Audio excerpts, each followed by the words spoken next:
నిన్న విడుదలైన కల్కి సినిమా తీసుకుంటే దాంట్లో మహాభారతానికి సంబంధించి నాగశ్విన్ కేవలం కొన్ని నిమిషాల సీక్వెన్స్లు తీసుకొని మాత్రమే చూపించిండు తెర మీద. గది కూడా శ్రీకృష్ణుడు, అర్జునుడు, కర్ణుడు, అశ్వత్థామ పాత్రలకు మధ్య కీలకమైన సన్నివేశాలే తీసుకొని చూపించిండే తప్పించి ఇక వేరే ఘట్టాలను అయితే చూపించలేదు. ఇక అయినా సరే ప్రేక్షకులల్లా ఈ సినిమా గురించి పెద్ద ఎత్తున చర్చలనే జరుగుతున్నాయి సోషల్ మీడియాలో.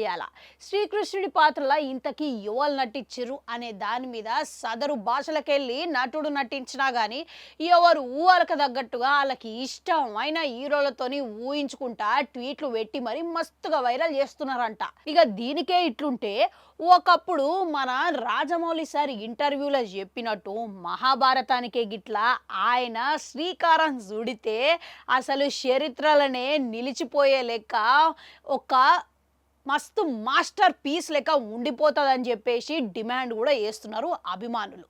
ఇక ఇప్పుడు రాజమౌళికి ఇష్టమైన వాటిల్లా దానవీర శూరకర్ణ అయితే ప్రధాన స్థానంలో ఉంటుందని చెప్పుకోవచ్చు. ఇక దానికి ఈయన ఇప్పటి టెక్నాలజీని సృష్టించి దానికి ఇదంతా జోడించి రాజమౌళి మార్క్ ఎలివేషన్లు పెట్టి మరి ఇక ఎమోషన్ అనేది కరెక్ట్ మీటర్ల కనెక్ట్ చేసి జోడించి విడుదల చేసిండు అనుకోండి. నాగపూర్ నుండి నిజామాబాద్ వరకు అసలు థియేటర్ల ప్రేక్షకులు ఎర్రెక్కి చూస్తారు అనడంలో ఎటువంటి సందేహం లేదని చెప్పుకోవచ్చు.